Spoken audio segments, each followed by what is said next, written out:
A close examination of the millimeter-wavelength emissions from the asteroid Psyche, which NASA intends to visit in 2026, has produced the first temperature map of the object, providing new insight into its surface properties.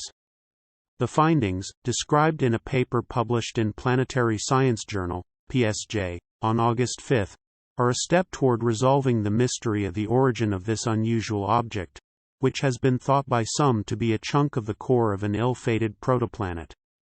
Psyche orbits the Sun in the asteroid belt, a donut-shaped region of space between Earth and Jupiter that contains more than 1 million rocky bodies that range in size from 10 meters to 946 kilometers in diameter.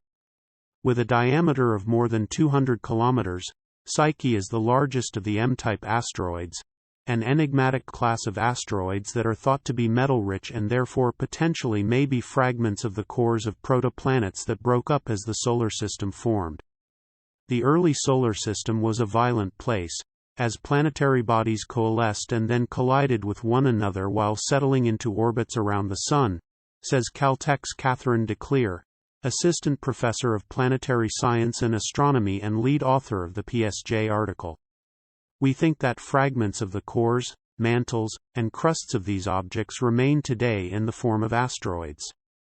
If that's true, it gives us our only real opportunity to directly study the cores of planet-like objects. Studying such relatively tiny objects that are so far away from Earth, Psyche drifts at a distance that ranges between 179.5 and 329 million kilometers from Earth, poses a significant challenge to planetary scientists, which is why NASA plans to send a probe to Psyche to examine it up close. Typically, thermal observations from Earth, which measure the light emitted by an object itself rather than light from the Sun reflected off of that object, are in infrared wavelengths and can produce only 1 pixel images of asteroids. That 1 pixel does, however, reveal a lot of information.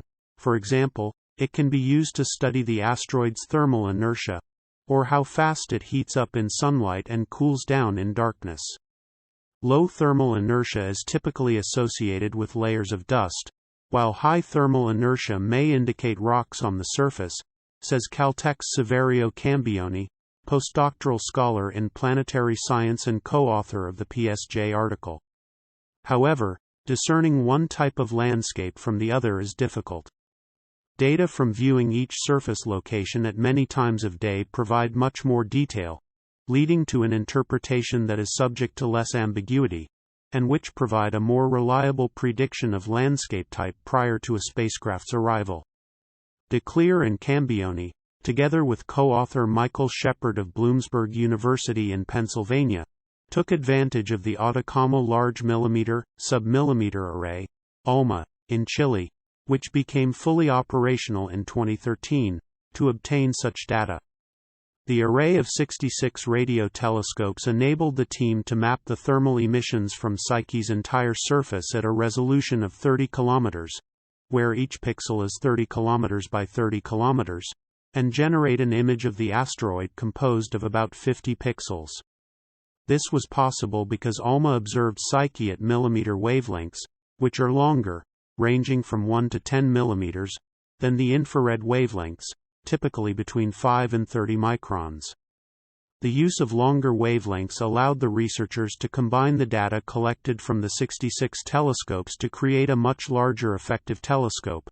The larger a telescope, the higher the resolution of the images it produces. The study confirmed that Psyche's thermal inertia is high compared to that of a typical asteroid, indicating that Psyche has an unusually dense or conductive surface. When DeClear, Cambioni, and Shepard analyzed the data, they also found that Psyche's thermal emission, the amount of heat it radiates, is just 60% of what would be expected from a typical surface with that thermal inertia. Because surface emission is affected by the presence of metal on the surface, their finding indicates that Psyche's surface is no less than 30% metal. An analysis of the polarization of the emission helped the researchers to roughly determine what form that metal takes. A smooth solid surface emits well-organized polarized light. The light emitted by Psyche, however, was scattered, suggesting that rocks on the surface are peppered with metallic grains. We've known for many years that objects in this class are not, in fact, solid metal, but what they are and how they formed is still an enigma, DeClear says. The findings reinforce alternative proposals for Psyche's surface composition, including that Psyche could be a primitive asteroid that formed closer to the Sun than it is today instead of a core of a fragmented protoplanet. The techniques described in this study provide a new perspective on asteroid surface compositions. The team is now expanding its scope to apply these techniques to other large objects in the asteroid belt.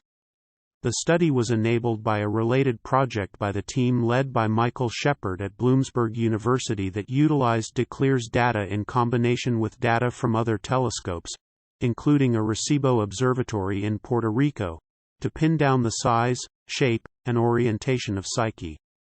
That in turn allowed the researchers to determine which pixels that had been captured actually represented the asteroid's surface. Shepard's team was scheduled to observe Psyche again at the end of 2020, but damage from cable failures shut the telescope down before the observations could be made. The paper is titled, "The Surface of 16 Psyche from Thermal Emission and Polarization Mapping."